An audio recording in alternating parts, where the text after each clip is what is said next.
নমস্কার বন্ধুরা, লাইভ জিয়ামিতে আপনাদের সবাইকে স্বাগত জানাই। আজ আমি আপনাদের সাথে শেয়ার করব টক দই দিয়ে তৈরি দই লস্যি রেসিপি। আজকের দই লস্যি খুব সহজেই কিন্তু তৈরি করা যাবে।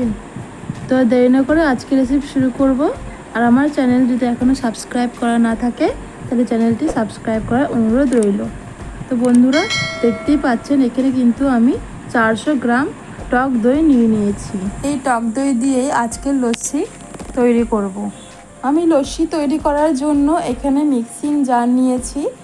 এই মিক্সিং জারের মধ্যে এই টক দইটা সম্পূর্ণটাই দিয়ে দেব।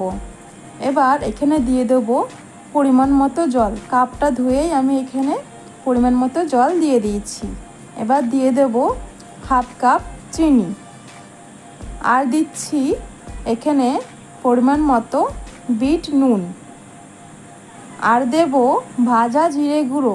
শুকনো কড়াইয়ে জিরে ভেজে নিয়ে আমি গুঁড়ো করে নিয়েছি, সেটা এখানে 1 চামচ দিয়ে দিয়েছি। এবার মিক্সিং জারের ঢাকনা আটকে এটা আমি ব্লেন্ড করে নেব। এটা একদমই মিহি পেস্ট করে নিচ্ছি। তো দেখুন, এটা পেস্ট করা হয়ে গেছে আর এটা একটা এরকম স্মুথ পেস্ট হয়েছে। এবার দই লস্যি কিন্তু একদম তৈরি। এটা আমি গ্লাসে ঢেলে নিচ্ছি। তো দেখুন, এখান থেকে আমার 2 গ্লাসের মতো কিন্তু দই লস্যি তৈরি হয়েছে। তো বন্ধুরা, এই সহজ রেসিপিটা আপনারাও ট্রাই করবেন, আশা করছি খুব ভালো লাগবে। আর এইভাবে দই লস্যি বানিয়ে খেলে অবশ্যই কিন্তু কমেন্ট করে জানাবেন যে আপনাদের কেমন লাগলো। এই ছিল আজকের রেসিপি। আজকের রেসিপিটা ভালো লাগলে লাইক অ্যান্ড সাবস্ক্রাইব করে দিয়ে পাশে থাকবেন এরকম নতুন নতুন রেসিপি পাওয়ার জন্য।